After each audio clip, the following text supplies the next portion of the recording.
부활 제5주일입니다. 생명주일이기도 합니다.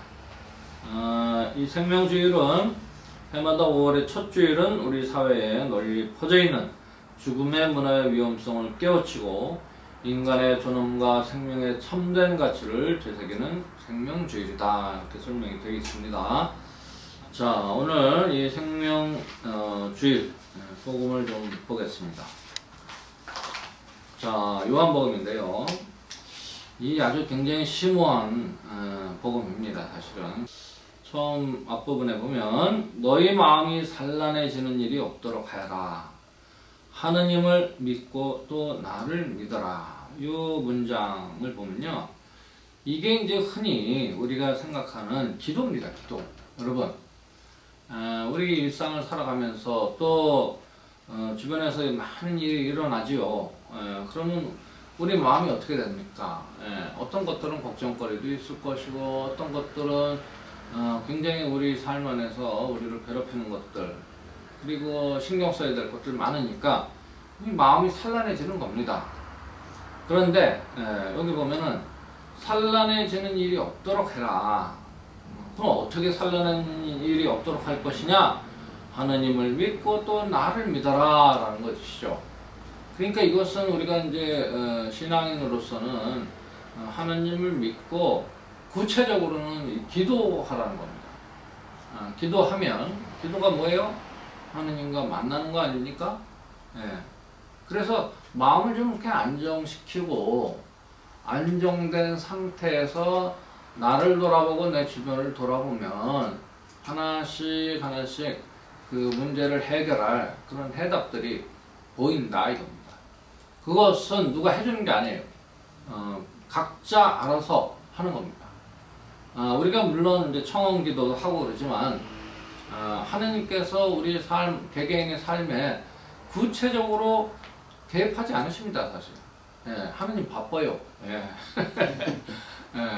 그러니까 물론 기도하고 그 간절한 마음을 갖고 실천하라는 거예요. 그것이 이루어지도록.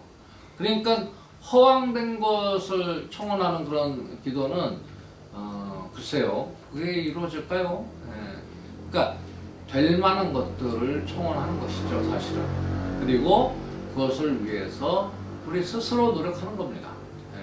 그런 영혼이 아주 그냥 강하면 또 노력하게 되겠지 않습니까? 그러면 이루어지죠.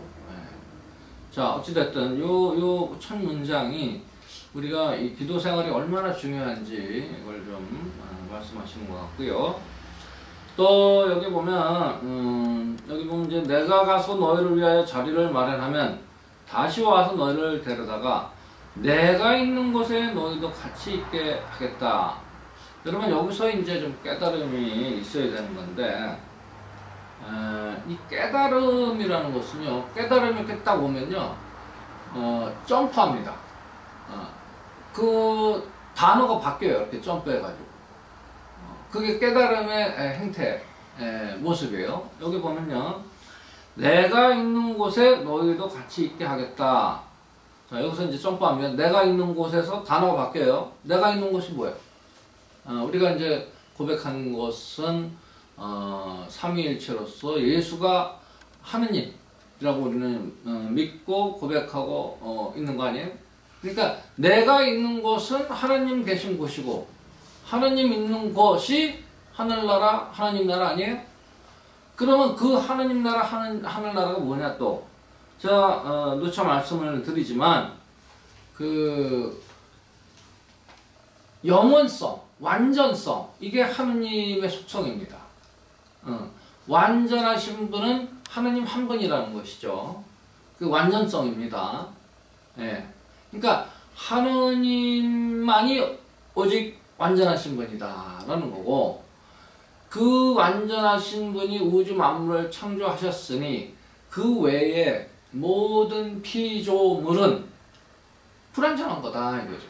우리를 포함해서. 그래서 이 불완전하기 때문에 우리는 무슨 뭐 죄도 짓고 또 그 불완전하던 그 자체가 행복하지 않다는 뜻이다라고 말씀을 드렸죠. 예. 죄 이퀄 불완전성이다라는 거예요. 불완전하기 때문에 죄도 짓고, 또 우리가 얘기하는 죄를 안 지어도 그 불완전성 자체를 죄라고 표현한 것이다. 그리고 그렇기 때문에, 불완전하기 때문에 행복하지 않다는 거예요. 예. 그래서 그럼 행복은 뭐냐? 행복은 완전성이다. 그래서 우리가 어느 순간 그 행복한 순간들이 있어요. 예. 그러면 그 행복한 순간은 무언가가 완전하게, 완벽하게 갖춰져 있을 때 우리는 행복을 느낀다는 거죠. 예. 실제적으로 뭐 완벽하게 갖춰졌다는 건 아니에요. 그 순간, 예를 들어서 우리가 산천 경계가 좋은 곳에 갔다. 그럼 너무 좋잖아요. 하늘이 맑고 공기도 좋고 아주 그냥 시원한 바람이 불고 그 녹색의 푸른 그 녹색의 그 숲 안에서 시냇물이, 맑은 시냇물이 흐르고 그 안에서 우리가 아, 여기 천당이네, 아, 행복해, 만약에 그런 느낌을 받았다, 행복하다, 그러면 그 순간은 완전하다 이거예요. 완전하다. 무언가 부족함이 없는 것이 이렇게 조성이 돼서 내가 그 행복함을 느낀다라는 거예요. 그래서 행복은 완전성이다라는 말이지. 단어가 바뀌잖아요, 그죠? 예. 그러니까 여기서도 하느님 나라 있는 곳에 같이 있게 하겠다라는 것은 뭐냐? 한마디로 얘기하면 행복하게 되겠다는 거예요. 행복하게. 예. 지금 행복하지 않은 존재가 행복하게 된다는 거예요. 예. 어떤 완전성, 불완전한 존재가 완전성으로 옮겨가는 거지. 예. 우리가 완전해진다는 건 아니에요. 완전성을 맛보는 거예요. 예. 그것을 생각하면 이 말씀이 이해가 된다라는 것이고요. 그 다음에 이제 아주 유명한 말씀이시죠. 나는 길이요 진리요 생명이다. 이 말씀. 일로 가야 되는 거야. 이게 only 한 길이다. 이 길로 가야만이 우리가 생명을 얻는다. 여기서 생명은 무슨 생물학적인 생명이라기보다는 그 생명이 넘치는 아주 행복하고 기쁜 상태를 얘기하는 것이죠. 글로 가는 게 진리다라는 거예요. 네. 그쵸? 진리가 아닌 길을 가보세요. 떨어진다. 떨어져요. 길이 아닌 길을 가면 떨어지게 돼 있어. 절벽으로 떨어진단 말이에요. 길로 가라. 진리의 길로 가야만이 이 생명이 넘치는 정말 행복한 길을 갈 수 있다. 그리고 요 뒤에를 보면 이제 조금 굉장히 독선적인 표현이 나오죠. 나를 통하지 않고서는 아무도 아버지께 갈 수 없다. 아버지께라는 것은 아까 그 얘기예요. 완전성, 그죠? 행복. 나를 통하지 않고서는. 그러면 아니 예수를 통하야만이 이제 이 행복으로 갈 수 있다? 요 말만 딱 떼놓고 보면 요걸 이제 떼놓고 야 예수가 너무 독선적으로 얘기를 했다. 예수 자기를 통하지 않고서는 행복하지 않다. 이런 이제 가짜뉴스 헤드라인을 뺄 수 있는 거지. 자, 그런데 그게 아니죠. 나를 통하지 않고서라는 말은 예수의 정체성을 생각하면 돼요. 예수가 뭐예요? 예수가 구원자 아니에요? 구원자가 와서 우리에게 해준 건 뭐냐? 복음 선포를 했고, 복음의 내용이 뭐냐? 용두삼이고, 그것을 실천할 때 진정으로 행복하다는 거 아니에요? 그 말씀이에요. 그러니까 여기서 이 예수를 통하지 않고서는 아무도 아버지께 갈 수 없다는 말을 왜곡하면 안 된다라는 거고요. 자, 그 다음에 이제 요 아래쪽으로 가면요. 내가 아버지 안에 있고 아버지께서 내 안에 계시다는 것을 너는 믿지 않느냐? 이 말. 내 안에 머무르시는 아버지께서 이런 말. 내가 아버지 안에 있고 아버지께서 내 안에 계시다. 이런 말. 이것은 이제 요한복음이기 때문에 이런 말씀을 이제 하는 것이죠. 이건 뭐냐면 이미 그 신학적인 정립이 다 된 상태이기 때문에 이런 말씀이 나온다. 뭐냐? 굉장히 수학적이고 논리적입니다. 여러분 그 벤 다이어그램 알죠? 집합 A와 집합 B가 있어요. 그래서 집합 A가 집합 B에 속하고 집합 B가 집합 A에 속하면 둘의 관계는 뭐예요? 이퀄. 같다. 아버지와 내가 같다는 것이죠. 그죠? 예. 여기서 이제 삼위일체 개념도 나올 수 있고 그런 겁니다. 같다. 굉장히 논리적이다. 자, 그 다음에 이제 마지막 문장. 이게 제가 제일 좋아하는 문장입니다. 제일 좋아하는 복음이에요. 내가 진실로 너희에게 말한다. 나를 믿는 사람은 내가 하는 일을 할 뿐만 아니라 그보다 더 큰 일도 하게 될 것이다. 제가 지금 이제 이 60평생 살면서 아무도 이 이야기를 해주지 않았어요. 아무도. 어떤 신부님도, 어떤 수녀님도, 어떤 교수도. 제가 유학할 때도 교수님들, 다 신부님들, 이런 어마어마한 학자들도 이 얘기를 안 해줬어. 제가 묵상하다가 야, 이 얼마나 중요한 말씀인가 깨달은 겁니다. 여러분, 불교에 부처를 만나면 부처를 죽여라 이런 말씀이 있습니다. 예. 제가 뭐 불교 신도가 아니기 때문에 잘 모르겠지만 그 화두, 부처를 만나면 부처를 죽여라라는 그 화두는 이겁니다. 이 불교에는 하느님 개념이 없잖아요. 각자가 열심히 선을 하고 도를 닦고 해서 부처가 되는 겁니다. 그죠? 깨달은 자가 되는 거예요. 그래서 깨달은 자가 됐다. 이게 부처를 만난 거란 말이야. 그러니까 그러면 이제 나 깨달았어. 그러니까 신난다. 나 깨달았다. 이러고만 있으면 부처밖에 안 된다는 거예요. 그러니까 거기서 그치지 말고 부처를 죽여라. 그리고 그걸 뛰어넘으라는 거지. 말은 좀 살벌하지만 그만큼 이 불교도들의 수행 과정은 대단하다. 이렇게 보는 거죠. 그 부처가 됐다고 깨달았다고 해서 거기서 만족하지 않고 그걸 넘어서라는 거예요. 부처밖에 안 된다 그럼. 부처를 죽이고 넘어서서 더 큰 깨달음을 얻을 수 있다. 이런 얘기 아니에요? 예수님이 똑같은 말을 하는 겁니다. 이 대목에서. 나를 믿는 사람은 내가 하는 일을 할 뿐만 아니라 나보다 더 큰 일도 하게 될 것이다. 네, 이겁니다. 이거 얼마나 대단한 일이에요? 네? 여러분, 제가 그 예수를 자꾸 벗이라고 강조를 하는 이유가 있습니다. 네, 우리 주님, 물론 주님이에요. 하느님이니까, 그죠? 근데 우리 예수 그리스도를 통하여 비나이다. 이런 저는 말을 쓰잖아요. 왜 벗이라 그러냐? 첫 번째로는 예수께서 요한복음에 나오죠. 그것도 여러분들을 벗이라고 불렀다라고 초대한 거예요. 우리를 벗으로. 예수는 우리를 벗으로 다가와서 우리를 초대했는데 우리는 자꾸 아유 벗 안 할래. 그냥 저 공중에 떠 있어요. 주님 할래. 이러니까 우리 이 무의식 안에는 어떤 것이 쌓이냐. 당신은 하느님, 완전하신 하느님.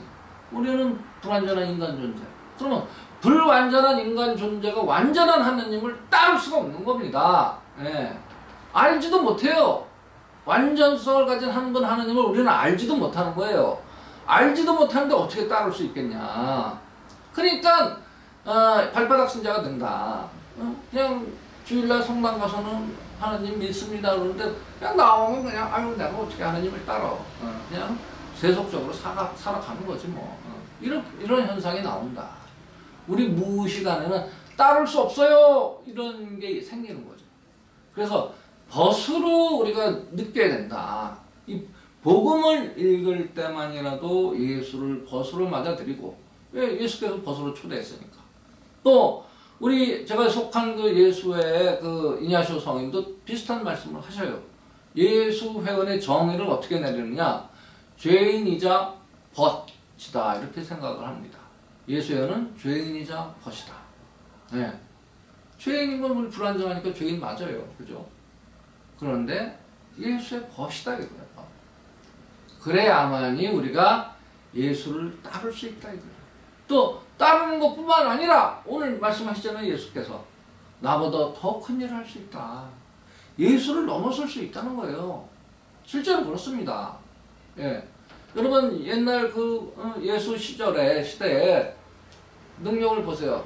사람들의 능력을. 예수님은 5천 명을 막 이렇게 먹이시고 그런 기적을 행하시지만 예수님께서 5천 명을 에게 설교를 하셨다면 지금 유명한 유튜버들은 100만 명에게 한꺼번에 100만 명에게 그 정보를 전달하는 시대예요. 엄청나게 그걸 뛰어넘은 겁니다. 사실 그거 하나만 보면 그죠?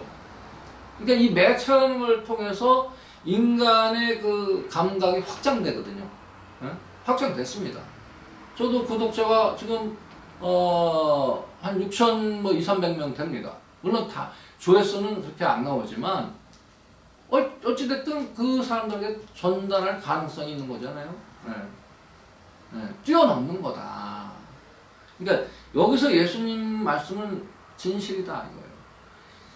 나를 믿는 사람은 내가 하는 일을 할 뿐만 아니라 나보다 더 큰 일을 하게 될 것이다. 이겁니다. 여러분 할 수 있어요. 예수님을 따르는 것뿐만 아니라 예수님보다 더 큰 일을 해낼 수 있다 이거예요. 이것을 명심하시기 바랍니다. 예수께서 직접 말씀하신 겁니다. 자, 여러분 제가 왜 예수를 벗으로 우리는 생각하고 다가가야 되는지 분명하게 좀 아시고 그것을 따른다면 진정으로 예수와 벗이 돼서 예수님을 따르는 것뿐만 아니라 이 시대에 예수님보다 더 큰 일을 할 수 있다는 것을 믿으시기 바랍니다. 예수님 말씀이니까 믿으셔야죠. 자, 그리고 오늘 우리 생명주일이죠. 여러분 이 시대는 지금 우리가 인간이 살고자 하는 행동이지만 너무나 많은 이제 큰 욕심이죠. 그게 이제 어떻게 보면 이 자본주의 시스템 안에서 돌아가는 건데 다다익선 아니에요? 많으면 많을수록 좋다. 무한정 그냥 착취하는 거지 이 자연을. 그죠? 그러니 이 기후 재난이 일어났다. 기후 변화라는 말을 쓰다가 기후 위기라는 말을 쓰다가 지금 기후 재난이라는 말을 씁니다. 재난이 일어나고 있는 중입니다. 그 원인이 뭔가요? 온실가스. 이산화탄소를 너무 많이 내뿜죠. 그 외에도 많은 온실가스가 있겠지만 주범이 이산화탄소라 그러니 이제 뭐 탄소세를 내야 되느니 뭐 이런 얘기를 하잖아요. 그래서 우리가 지구를 파괴하고 있는 거예요. 생명을 죽이고 있는 겁니다. 나살적으로 다른 생명을 죽이고 있어요. 이게 가장 큰 일이죠. 오늘 생명주일인데 여러분들이 하루를 살면서 그 살기 위해서 얼마나 많은 생명을 죽이는가 이거 한번 우리가 점검해 보자는 것이죠. 뭐 우리가 먹는 것부터 시작해서 그죠? 여러분들이 지금 먹는 게 뭡니까? 고기, 생선, 계란, 우유, 유제품 이거 다 생명 파괴해서 얻은 거 아니에요? 이거 끊어야 된다. 그래야 우리 생명이 살아나는 겁니다. 그리고 이건 누차 말씀드리지만 건강뿐만 아니라 지구를 살리는 길이다. 그래서 우리 모두 다 비건이 돼야 된다는 거예요, 사실. 그리고 원래 우리 인간은 채식동물입니다. 이 구강 구조가 그래요. 고기를 먹는 동물들은 이빨이 뾰족뾰족하잖아요. 우리는 뭉툭합니다. 그래서 구강 구조 자체가 곡식을 빻아서 먹게 돼 있고 또 이 소화기관을 보세요. 여기서 식도부터 시작해서 끝까지 펼쳐보면 신장의 6배가 된답니다. 이게 채식동물의 특성이에요. 소 보세요, 소. 소는 그냥 위가 4개나 있잖아요. 되게 되새김질하면서 엄청 긴다고. 그런데 이 맹수들의 소화기관은 굉장히 짧답니다. 왜냐하면 그 죽은 고기를 먹으니, 그죠? 그럼 그 안에서 이제 부패된다. 그러니 여러분, 방귀 뀌고, 변을 볼 때 냄새가 고약한 겁니다. 제가 채식을 한 이후로, 뭐, 죄송한 말씀이지만, 변에서 냄새가 별로 안 나요. 채식을 하면 냄새도 잘 안 납니다. 덤으로 아주 좋은 것도 얻을 수 있는 겁니다. 자, 이야기가 길어지지만, 어찌됐든 간에, 이 생명을 살리는 길로 가야만이 우리가 건강하고 지구도 살릴 수 있다라는 것입니다. 또 한 가지 덧붙이면 제가 이걸 계속 여기다 걸어놓는 이유입니다. 이 핵물질을 우리 인류가 건드렸다는 것은 굉장히 큰 실수입니다. 그래서 이 핵 물리학자들이 전부 후회했다 그러지 않아요? 아인슈타인도 후회하고. 이것을 이렇게 안 좋게 쓸 줄은 몰랐다. 물론 이제 그 아톰밤. 그러나 전기를 생산하기 위해서 이 핵발전소를 만드는 것도 문제다. 왜냐면 핵 폐기물을 저장할 데가 없어요. 그 핵 폐기물의 그 반감기가 몇만 년이 돼요. 이거 건드리면 안 되는 걸 건드렸어요. 또 이걸 했으니 그 주변에 있는 사람들은 암이 걸리고 그냥 큰일 나는 거 아니에요? 또 지금 후쿠시마 물 내보낸다 그러잖아요. 그 삼중수소 물을. 그럼 이 주변이 다 엉망이 되는 거야. 주변뿐만 아니라 온 바다에 이제 다 퍼지겠죠. 그럼 그 안에 있는 물고기들도 다 오염이 되고, 이미 뭐 플라스틱으로 오염이 됐지만 더 오염이 될 거 아니에요? 근데 한편으로는 또 그래, 아이고 이거 잘 됐다, 오염된 거 이제 사람들이 안 먹으면 고기, 생선 안 먹을 거 아니야, 이런 생각도 들긴 들어요. 어찌됐든 이제 이런 사인을 보라, 이게 시대의 징표입니다. 아, 인간이 얼마나 욕심스럽게 살았는가. 생명을 존중해야만이 인간도 산다. 이걸 좀 명심하시기 바랍니다. 우리의 신앙을 고백합시다.